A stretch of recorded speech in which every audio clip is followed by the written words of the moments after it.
നമസ്കാരം, ഭാരത് ലൈവിലേക്ക് സ്വാഗതം. ശ്രീല, ഇപ്പോൾ വേടൻ ഏറെ ചർച്ചയായ വിഷയമാണ്. ഇപ്പം വേടൻ ചെയ്ത തെറ്റ്, കഞ്ചാവ് കൈവശം വെച്ചു എന്നുള്ളത്, അത് തെറ്റ് തന്നെയാണ്. അതിന് വേടൻ അർഹിക്കുന്ന ശിക്ഷ ലഭിക്കുകയും വേണം. പക്ഷേ വേടൻ്റെ ജാതീയത അതൊരു ചർച്ചയായി വേടനെതിരെ പ്രയോഗിക്കാൻ പാടുണ്ടോ? ഇപ്പോൾ ഈ അടുത്ത ദിവസം ശശികല ടീച്ചർ അവരൊരു പരാമർശം വേടനെ കുറിച്ച് നടത്തി. ഗോത്ര കലാരൂപത്തെ പ്രോത്സാഹിപ്പിച്ചുകൂടെ എന്ന്. അതെന്താ? അത് തികഞ്ഞൊരു ജാതീയതയല്ലേ പറയുന്നത്? കാരണം ഈ വർഗത്തിലുള്ളവർ അല്ലെങ്കിൽ ഈ വിഭാഗത്തിലുള്ളവർ നിങ്ങൾക്ക് പതിച്ചു തന്നിരിക്കുന്ന ഈ കലാരൂപം മാത്രമേ പ്രാക്ടീസ് ചെയ്യാവൂ, അത് മാത്രമേ നിങ്ങൾ ചെയ്യാവൂ. റാപ്പ് വേടനെ പോലൊരു അല്ലെങ്കിൽ ഈ വിഭാഗത്തിലുള്ളവർ അത് ചെയ്യാൻ പാടില്ല എന്നൊരു അതൊരു മോശമായൊരു സന്ദേശമല്ലേ കൊടുക്കുന്നത്? അല്ല പ്രീത, ഇതിനകത്ത് നിങ്ങളുടെ മനസ്സിലാക്കലിൻ്റെ പ്രശ്നമുണ്ട്. കേരളത്തിലെ മാധ്യമങ്ങളടക്കം പ്രചരിപ്പിച്ച മനസ്സിലാക്കലിൻ്റെ പ്രശ്നം ഇതിനകത്തുണ്ട്. ഈ പരിപാടി, പാലക്കാട് പരിപാടിയെക്കുറിച്ചാണ് പരാമർശം ഉയർന്നത്. വേടൻ്റെ പാലക്കാട്ടെ പരിപാടി നടത്തിയത് പട്ടികജാതി വികസന വകുപ്പാണ്. പട്ടികജാതി വികസന വകുപ്പിൻ്റെ ഫണ്ട് വെച്ച് വേടനെ പോലെ ഒരാളെ വിളിച്ച് അവിടെ പരിപാടി നടത്തി. അങ്ങനെ ഒരു പരിപാടി നടത്തുന്നതിനപ്പുറത്തേക്ക് ഗോത്ര കലാരൂപങ്ങൾ ഒരുപാട് കേരളത്തിലുണ്ട്. അപ്പോൾ പട്ടികജാതി വികസന വകുപ്പ് ഗോത്ര കലാരൂപങ്ങളുടെ സഹകരണത്തിന് അല്ലെങ്കിൽ ഗോത്ര കലാരൂപങ്ങളുടെ ഉദ്ധാരണത്തിന് വേണ്ടിയാകണം. അത്തരത്തിലുള്ള, ഞാനിവിടെ ഒരു കാര്യം ചോദിക്കട്ടെ, എത്ര ഗോത്ര കലാരൂപങ്ങളെ കേരളത്തിലെ സാംസ്കാരിക വകുപ്പോ അല്ലെങ്കിൽ കേരളത്തിലെ സർക്കാരിൻ്റെ പരിപാടിയിൽ പങ്കെടുപ്പിച്ചിട്ടുണ്ട്? അവരെ സംബന്ധിച്ചിടത്തോളം പട്ടികജാതി വികസന വകുപ്പിൻ്റെ ഫണ്ട് മാത്രമേ അവർക്ക് ഉപയോഗപ്പെടുകയുള്ളൂ. അത്തരത്തിലുള്ള ഫണ്ട് വകമാറ്റി ചെലവഴിക്കരുത്. വേടൻ റാപ്പ് പാടുന്നതല്ല പറഞ്ഞത്. അതാണോ ഗോത്ര സംസ്കാരം? അതാണോ ഗോത്ര സംസ്കാരത്തിന്റെ കലാരൂപം? അതാണോ എന്ന് ശശികല ടീച്ചർ ചോദിച്ചത് 100% ശരിയാണ്. ഞാനൊരു കാര്യം ചോദിക്കട്ടെ പ്രീത, ഈ പട്ടികജാതി വിഭാഗത്തിൽ നിന്ന് ഉള്ള ആദ്യത്തെ ആളാണോ, പാട്ടുകാരനാണോ വേടൻ എന്നാണോ വിചാരിച്ചിരിക്കുന്നത്? പട്ടികജാതി വിഭാഗത്തിൽ നിന്ന് നിരവധി പാട്ടുകാർ ഇവിടെ ഉണ്ടായിട്ടുണ്ട്. സംഗീതനായകനായ മോഹൻ സിതാര, വിദ്യാധരൻ മാഷ്, പിന്നെ ഏറ്റവും പ്രഗത്ഭനായ സംഗീതത്തിന്റെ ഏറ്റവും പ്രഗത്ഭനും എനിക്ക് ഭയങ്കര ഇഷ്ടമുള്ളൊരു ഗസൽ ഗായകനും കർണാട്ടിക് സംഗീത വിദഗ്ധനും കൂടിയായ നമ്മുടെ രമേശ് നാരായണൻ. അങ്ങനെ നിരവധി പേർ. ഇനി സിനിമാ രംഗത്തേക്ക് നോക്കിയാൽ ലെനിൻ രാജേന്ദ്രൻ വളരെ മികച്ച സംവിധായകനായിരുന്നു. ഇവരൊക്കെ ആ വിഭാഗത്തെ പ്രതിനിധാനം ചെയ്തതാണ്. ഇനി റാപ്പ് പോട്ടെ, ഒരു കാര്യം കൂടി പറഞ്ഞു നിർത്തിക്കോട്ടെ. ഇനി റാപ്പ് പോകട്ടെ, നമ്മുടെ ജാസി ഗിഫ്റ്റ് ആരായിരുന്നു? ജാസി ഗിഫ്റ്റ് പാടുന്ന പാട്ടിനെതിരെ ആരെങ്കിലും പറഞ്ഞിട്ടുണ്ടോ? ഇവിടെ മനഃപൂർവ്വം കഞ്ചാവ് കൈവശം വെച്ച് ബലാത്സംഗ കേസിൽ ഉൾപ്പെട്ട ഒരു തവണയല്ല വേടനെ കഞ്ചാവുമായി പിടിച്ചത്, 2 തവണ പിടിക്കപ്പെട്ട ഒരാളാണ് വേടൻ. 2ാമത്തെ തവണ പിടിക്കുമ്പോൾ വേടന്റെ വീട്ടിൽ വെയിറ്റിംഗ് മെഷീൻ അടക്കം ഉണ്ടായിരുന്നു എന്നുള്ളത് എന്തുകൊണ്ടാണ് ഗൗരവത്തോടെ ചർച്ച ചെയ്യാത്തത്? ഒരു കാര്യം ചോദിക്കട്ടെ, എന്തിനാണ് ഒരു ഗായകൻ പാടാനായി എടുത്തിരിക്കുന്ന ഫ്ലാറ്റിൽ എന്തിനാണ് ഇങ്ങനത്തെ ഒരു അളവ് നോക്കുന്ന മെഷീൻ വാങ്ങി വെച്ചിരിക്കുന്നത്? എന്തിനാണ് ആ അളവ് നോക്കുന്ന മെഷീന്റെ ആവശ്യം എന്താണ്? അതിനെക്കുറിച്ച് കേരളീയ പൊതുസമൂഹം ചർച്ച ചെയ്തോ? ഇവിടെ പല ഗായകരും, ഇന്നത്തെ കാലത്ത് പല ഗായകരും അതുപോലെ തന്നെ പല ആൾക്കാരും, ഇപ്പം നമുക്കറിയാവുന്ന ഏറ്റവും പ്രധാനപ്പെട്ട മ്യൂസീഷ്യനായിരുന്ന ബാലഭാസ്കറിന്റെ മരണത്തിൽ പോലും, ആ മരണം ഉണ്ടായപ്പോൾ പോലും അദ്ദേഹത്തിന്റെ മ്യൂസിക്കൽ ഇൻസ്ട്രുമെന്റ്സ് വഴി ചില ഉഡായിപ്പുകൾ നടത്തിയിട്ടുണ്ടെന്ന തരത്തിലുള്ള വാർത്തകൾ വന്നില്ലേ?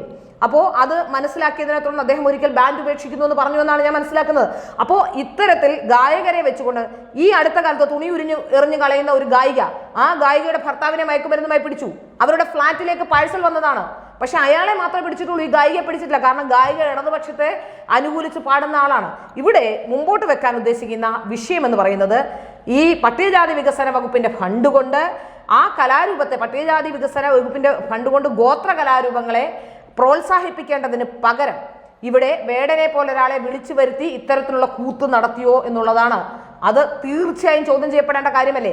അതിനെ മാധ്യമങ്ങളടക്കം, കേരളത്തിലെ മാധ്യമങ്ങളുടെ അവസ്ഥ അറിയാലോ, ഇടതുപക്ഷത്തിന് അനുകൂലമായി ചിന്തിക്കുന്നവരാണ്. ഞാനൊരു കാര്യം പ്രീതയോട് ചോദിക്കട്ടെ, പ്രീതയ്ക്കും എനിക്കുമാണോ ജീവിക്കാൻ കഴിയാത്തത് ഈ സമൂഹത്തിൽ?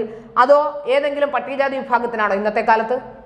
ഏതെങ്കിലും ഒരക്ഷരം തിരിച്ച് നമ്മൾ മിണ്ടിയാൽ നമുക്കെതിരെ കേസ് കൊടുക്കാനും നമ്മളെ ക്രൂശിക്കാനുമുള്ള സാഹചര്യം നിലനിൽക്കുന്ന ഈ കാലഘട്ടത്തിൽ ഒരു വാക്കുകൊണ്ട് പോലും പിഴയ്ക്കരുത്, ഒരു അക്ഷരം മാറി പറയരുതെന്ന് ചിന്തിക്കുന്ന അത്രയും ഗൗരവത്തോടെയാണ് കേരളത്തിലെ ഓരോ ജനങ്ങളും പോകുന്നത്. ഇവിടെ എന്ത് ജാതീയതയുണ്ടെന്നാണ് പറയുന്നത്? ഇപ്പോൾ പട്ടികജാതിക്കാരുടെ ഫണ്ടടക്കം അടിച്ചു മാറ്റുന്നവരാണോ ജാതീയതയ്ക്ക് എതിരായി നിലനിൽക്കുന്നത്? പട്ടികജാതിക്കാർക്ക് വേണ്ട വികസനം എത്തിച്ചു കൊടുക്കാത്തവരാണോ? അട്ടപ്പാടിയിലെ കുട്ടികൾക്ക് മാൽന്യൂട്രീഷൻ കാരണം മരണപ്പെടുന്നുണ്ടായിരുന്നു. എന്തുകൊണ്ടാണ് അതൊന്നും ശ്രദ്ധിക്കപ്പെടാതെ പോകുന്നത്? അതൊന്നും ശ്രദ്ധിക്കപ്പെടാതെ കഞ്ചാവുമായി പിടിച്ച ഒരു റാപ്പറെ കൊണ്ടുവന്ന് ഇവിടെ ജാതി വ്യവസ്ഥയുണ്ടെങ്കിൽ, കേരളത്തിൽ അത്തരത്തിലുള്ള വ്യവസ്ഥയുണ്ടെങ്കിൽ അതിന് കാരണക്കാർ CPM ആണെന്നേ. ഇവിടെ CPM ആണ് അത്തരത്തിലുള്ള വ്യവസ്ഥകൾ ഉണ്ടാക്കുന്നത്. ഇവിടെ ഒരു പോളിറ്റ് ബ്യൂറോയിൽ ഒരാളെ വെക്കാൻ കഴിഞ്ഞിട്ടുണ്ടോ ഏതെങ്കിലും ഒരു ദളിതന്? എന്താ ചോദ്യം ചെയ്യപ്പെടാത്തത്? എന്തുകൊണ്ടാണ് ചോദ്യം ചെയ്യപ്പെടാത്തത്? അപ്പോൾ ഒരു നറേറ്റീവ് ക്രിയേറ്റ് ചെയ്തുകൊണ്ട് കേരളത്തിലെ പൊതുസമൂഹത്തിന്റെ മുന്നിൽ ഒരു നറേറ്റീവ് ക്രിയേറ്റ് ചെയ്യുകയാണ്. ഇവിടെ നോക്കൂ, ഏത് തരത്തിലാണ് എന്ന് പറയുന്നത്, വേടൻ രാഷ്ട്രീയത്തിനെതിരെയാണ് സംസാരിക്കുന്നതെന്ന് പറയുന്നു. ക്ഷമിക്കണം, വേടന്റെ രാഷ്ട്രീയമാണ് പ്രശ്നം, വേടന്റെ ഉയർത്തുന്ന രാഷ്ട്രീയം നരേന്ദ്രമോദിക്ക് പ്രശ്നമാണ് എന്ന് പറയുന്നു. നരേന്ദ്രമോദിക്ക് കേരളത്തിലെ ഏതെങ്കിലും ഒരു ജനവിഭാഗത്തിന്റെ പ്രതിനിധികൾ അല്ലെങ്കിൽ ഇന്ത്യയിലെ ഏതെങ്കിലും ഒരു പട്ടികജാതി വിഭാഗത്തിന്റെ പ്രതിനിധികൾ BJP-ക്കാരെ ഏതെങ്കിലും ഒരു കാര്യവുമായി ബന്ധപ്പെട്ട് അവർ ജാതി പറയുന്നുണ്ട്, അല്ലെങ്കിൽ അവർ ഞങ്ങളെ ജാതീയമായി ആക്ഷേപിച്ചു എന്ന് പറഞ്ഞിട്ട് ഒരു കേസെങ്കിലും ഉണ്ടോ? അവർ ഹിന്ദുത്വത്തിന് വേണ്ടിയാണെന്നേ പറയുന്നത്. ഹിന്ദുക്കളെ ഒറ്റ രീതിയിൽ ഈ പറയപ്പെടുന്ന NR മധുവിനെതിരെ കേസെടുത്തു. ആ പറയപ്പെടുന്ന ഇതിലും അദ്ദേഹം പറഞ്ഞത് എന്താണ്? അദ്ദേഹം പറഞ്ഞത് ഇത്തരത്തിലുള്ള ആൾക്കാരെ കുറിച്ച് ഈ വേടന്റെ പാട്ടുകൾ വിഘടനവാദം ഉയർത്തുന്നതാണ് എന്നാണ്. വേടന്റെ വരികൾ വിഘടനവാദം ഉയർത്തുന്നതാണ്, ഒരു സംശയവും അക്കാര്യത്തിലില്ല. ജാതി പറഞ്ഞുകൊണ്ട് ജനസമൂഹത്തെ ഇളക്കി വിടാനുള്ള ശ്രമമാണ്. ജാതീയത വളരെ കുറവുള്ള ഒരു സംസ്ഥാനം, ഉള്ളത് റെക്ടിഫൈ ചെയ്യപ്പെടേണ്ടതാണ്.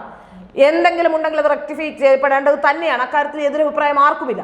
പക്ഷെ അവിടെ വീണ്ടും ഒരു കുത്തിത്തിരിപ്പുണ്ടാക്കി ഒരു ജാതീയതയുണ്ടെന്ന് വരുത്തി തീർത്ത ഇവിടുത്തെ ജനങ്ങളെ കൂടുതൽ അഗ്രസീവാക്കി. ഇതുകൊണ്ടുള്ള ദോഷം എന്താണെന്ന് അറിയാമോ? പട്ടികജാതി ജനവിഭാഗങ്ങളുടെ കൂടുതൽ ആൾക്കാർ അക്രമാസക്തരാകും. അവരെ സംബന്ധിച്ചിടത്തോളം അവർ കൂടുതൽ കേസുകൾ ഒരു സാധാരണ സവർണനെ കണ്ടാൽ അവരെ ആക്രമിക്കാനുള്ള ടെൻഡൻസി ഉണ്ടാവുകയാണ് ചെയ്യുന്നത്. ഇവൻ ഇങ്ങനെയാണ് എന്ന് വിചാരിക്കുന്നത് നന്നാക്കാൻ അല്ലെങ്കിൽ എന്തെങ്കിലും കാര്യത്തിന് സഹായിക്കാൻ ചെല്ലുന്നവരെ കൂടി മാറ്റി നിർത്താനുള്ള പ്രവണതയാണ് ഉണ്ടാകുന്നത്.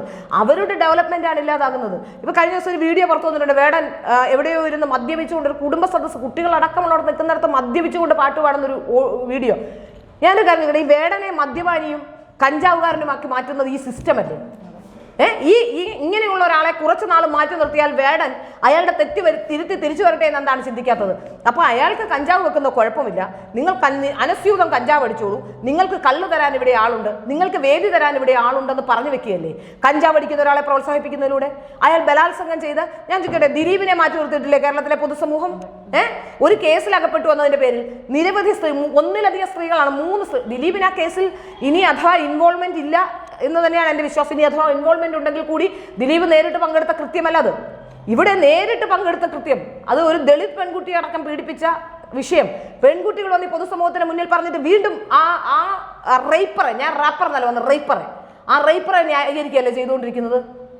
ഇവിടെ എന്ത് കാര്യമാണ് പറഞ്ഞു വെക്കുന്നത്? അപ്പോൾ ശശികല ടീച്ചർ പറഞ്ഞതിനെ ഒരു ഉളുപ്പും കൂടാതെ ആ പറഞ്ഞ വിഷയത്തെ ഇല്ലാതാക്കിക്കൊണ്ട് സാധാരണക്കാരായ ജനങ്ങളെ തെറ്റിദ്ധരിപ്പിക്കാനുള്ള നീക്കമാണ് നടത്തുന്നത്.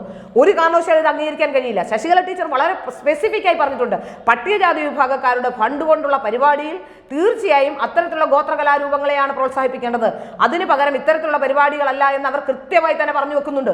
അവർ പറഞ്ഞ സെന്റൻസ് ഉണ്ട്, കഞ്ചാവ് കേസിൽ പിടിച്ച ഒരു വ്യക്തി വേടനായാലും നാടാനായാലും നായരായാലും നമ്പൂതിരി ആയാലും അത് സർക്കാർ അതിഥിയായി വരരുത്. തീർച്ചയായും അതെ, അത് തന്നെയാണ് ഞാൻ പറയുന്നത്. ഇനി നാളെ ഇവിടെ ഈ ഇവിടുത്തെ തിരുമേനിയാണെങ്കിലും ശബരിമല ആലോചിച്ച് വെക്കൂ, ശബരിമല തന്ത്രിയായിരുന്ന മോഹൻറെ കേസിൽപ്പെടുത്തിയപ്പോ ഇവിടെ ഏതെങ്കിലും ഹൈന്ദവ വിഭാഗക്കാരോ മുന്നോക്ക വിഭാഗക്കാരോ റോഡി വന്ന് പറഞ്ഞോ കേസെടുക്കരുതെന്ന്? ശങ്കരാചാര്യരെ വഴിയിലൂടെ, പുരിയിലെ ശങ്കരാചാര്യരെ വഴിയിലൂടെ വലിച്ചൊഴിച്ചുകൊണ്ട് ഇന്ത്യയിൽ പോലീസ് പോയപ്പോൾ ആരെങ്കിലും ഹിന്ദുക്കൾ വന്ന് പറഞ്ഞോ കേസെടുക്കരുതെന്ന്?